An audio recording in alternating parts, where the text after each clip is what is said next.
Why don't you ask me about Buffalo Bill? Do you know something about him? I might if I saw the case file. Welcome to Watch Mojo, and today we're counting down our picks for the creepiest and most unsettling real-life inspirations behind some iconic movie characters. Fair warning, this list does contain spoilers.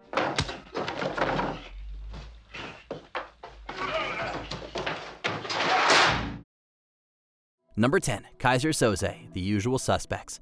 The mild-mannered mastermind behind the twisting sequence of events that led to a deadly shootout and fire was hiding in plain sight. That's him. Shut up. That's him. You hear me? I'm telling you, it's Kaiser Soze! Then, in a flash, he was gone. The real murderer who inspired the fictional Kaiser Soze was just as elusive. Screenwriter Christopher McQuarrie based Soze on John List. In 1971, List murdered his wife, mother, and 3 children in cold blood, then disappeared without a trace. The manhunt for a mass murderer had begun.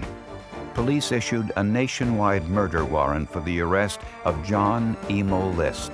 For 2 decades, List evaded capture. It wasn't until 1989, when America's Most Wanted aired a clay bust of his likeness, that he was caught. He had remarried and even after his arrest contended that he was not John List. Unlike his fictional counterpart, List was caught and convicted of his crimes. A jury found John List guilty of 5 counts of first-degree murder and sentenced him to life in prison. Number 9, Mickey and Mallory Knox, Natural-Born Killers. Murderous lovers on the run wasn't new when Oliver Stone's trippy and grotesque road trip thriller hit theater screens in 1994. When them people come here and they ask you who done this, you tell them Mickey and Mallory Knox did it, all right? Say it!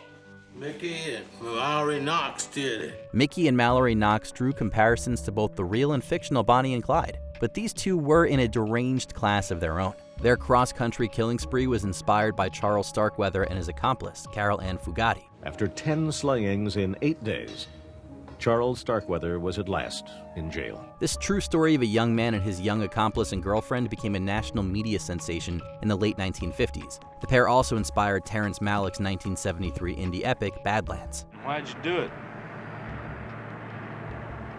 I don't know.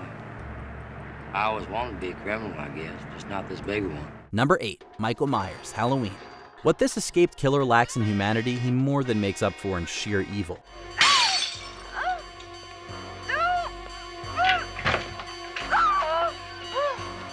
But when the movie first introduces him, he's only a boy. Carpenter's inspiration for the character and the shocking revelation of his age when he commits his first murder was based on a very real experience Carpenter had. It was unsettling to me. And it was like the creepiest thing I'd ever seen, just because as a stranger, it was completely insane. During a class trip to a psychiatric institution, he saw a young boy with a vacant and unsettling look that haunted him for years afterward. Actor Donald Pleasance's dialogue about the look of evil in Michael Myers' eyes recalls that same patient. The blackest eyes, the devil's eyes. I spent 8 years trying to reach him, and then another 7 trying to keep him locked up, because I realized that what was living behind that boy's eyes was purely and simply evil. Number 7, Ghostface, Scream. While the villain's identity changes with each sequel, their crimes were inspired by a very real serial killer. You've had your fun now, so I think you better just leave or else. Or else what? Although by no means an adaptation of the true story, screenwriter Kevin Williamson was inspired to write Scream after seeing news reports on the Gainesville Ripper. Daniel Rolling, a Florida man who slaughtered 8 people, was even scarier and more depraved than his on-screen counterpart. He is the most heartless, deviant individual that I have ever dealt with. He was tried and convicted in 1994, 2 years before Scream came out. The origins of Ghostface's masks are a bit less sinister.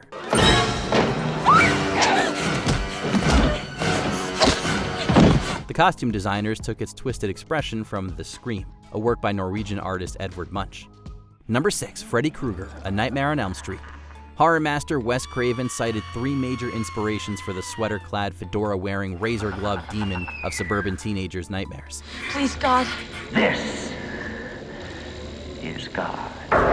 The first was a childhood rival by the name of Fred Krueger. The second was a run-in with a creepy old man who startled him when he was home alone as a child. But the third inspiration was the real-life story of Hmong refugees who had been placed in internment camps who had begun dying in their sleep. Nightmare on Elm Street as a story seems to have its roots in these articles in the Los Angeles Times. The first article was about a young man Asian descent, dying in the middle of a nightmare. One story in particular about a boy who refused to fall asleep because he believed he was being pursued by a monster in his dreams haunted Craven. He was telling his family that there's something after me, and I'm afraid if I don't stay awake, it'll kill me. The boy ended up dying in the middle of one of those nightmares.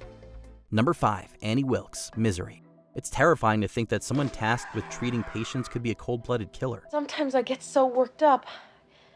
Can you ever forgive me? On Misery's commentary track, director Rob Reiner said the sadistic nurse played by Kathy Bates was based somewhat loosely on a nurse named Janine Jones. During her tenure as a nurse in San Antonio, Texas, Jones lethally injected more than 40 youths in her care. Annie Wilkes was accused of a similar crime in Misery. However, author Stephen King's actual inspiration is disturbing in a different, more personal way. Misery was the novel he wrote in response to his attempts to go sober. Annie Wilkes was a stand-in for his own dependency in all its oppressive and destructive power. I know I left my scrapbook out. I can imagine what you might be thinking of me. But you see, Paul, it's all okay. Last night it came so clear. I realize you just need more time. Number 4, Count Dracula, Dracula. Irish novelist Bram Stoker didn't invent the vampire, but his undead Transylvanian count invented and popularized many of the tropes that would forever be associated with the creature. The 1931 Universal horror classic would do the same for movie vampires. I am Dracula. Mostly inspired by Eastern European folklore, scholars and fans have drawn numerous comparisons between Dracula and Vlad the Impaler. Vlad, whose family name was Dracul, was a Wallachian prince and warlord who became famous for his habit of impaling his enemies. Stoker was the first to take the legend of Vlad the Impaler, or Vlad Dracula, and attach it to the vampire. And they haven't really come apart since. Vlad the Impaler's cruelty made him a feared ruler and a legendary example of medieval barbarism. Francis Ford Coppola's 1992 adaptation of the novel brings the Count's historical origins to life. From Transylvania arose a Romanian knight of the Sacred Order of the Dragon, known as Dracula. Number 3, Hannibal Lecter, The Silence of the Lambs. Although the cannibal psychiatrist has been terrorizing movie audiences since Manhunter, his most famous appearance is in The Silence of the Lambs. Jack Crawford must be very busy indeed if he is recruiting help from the student body. Busy hunting that new one, Buffalo Bill. What a naughty boy he is. Like the film's other villain, Buffalo Bill, who was inspired by 3 different serial killers, Lecter also had multiple inspirations. Original novelist Thomas Harris based the psychiatrist on a prison doctor he met in Mexico. I won't say he was the model for Hannibal Lecter, but when Hannibal Lecter came along, I could recognize him because of the doctor. The doctor, whom the author found to be incredibly elegant and poised, was also a notorious murderer. Harris later identified him as the Wolfman of Nuevo Leon, the moniker given to Alfredo Bali Trevino. This dichotomy of kindness and deviance inspired him in writing Hannibal Lecter. I do wish we could chat longer, but I'm having an old friend for dinner. Number 2, Travis Bickle, Taxi Driver. Robert De Niro, Martin Scorsese, and screenwriter Paul Schrader created the ultimate figure of post-Vietnam paranoia in the New York cab driver Travis Bickle. Can I help you? Yeah, what's your name? My name's Travis. That's nice. What can I do for you? I'd like to know what your name is. What's your name? Give me a break. We watch as Travis devolves into a mohawk-wearing, gun-strapped, self-styled vigilante whose sanity is holding on by a thread and plotting to shoot a presidential candidate. Be careful today. Right, will do.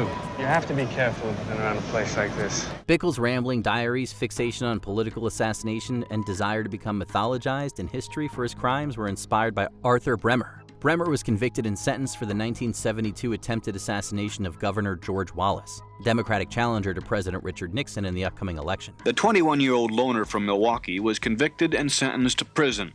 Now, with a long, scraggly beard and a receding hairline, Bremer appears to have aged a lot in the last 10 years. Before we continue, be sure to subscribe to our channel and ring the bell to get notified about our latest videos.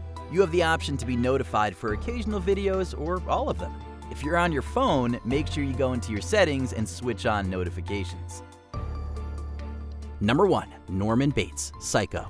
In 1957, the citizens of Plainfield, Wisconsin were rocked by a gruesome discovery. Mild-mannered farmer Ed Gaines's property was the site of a series of grisly and violent crimes. Gaines's obsession with his mother became the dominant motivation behind Norman Bates's homicidal tendencies.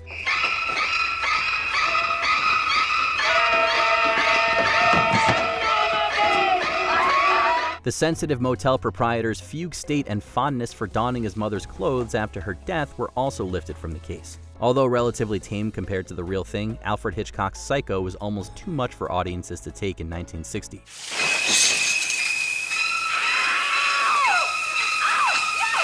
The more salacious components of Gaines's crimes wouldn't be depicted until the Texas Chainsaw Massacre and The Silence of the Lambs. But Norman Bates was the first major character he inspired. We all go a little mad sometimes. Which of these backstories had you never heard before? Tell us in the comments. This is known to be the same costume worn by the killer. Check out these other clips from WatchMojo, and be sure to subscribe and ring the bell to be notified about our latest videos.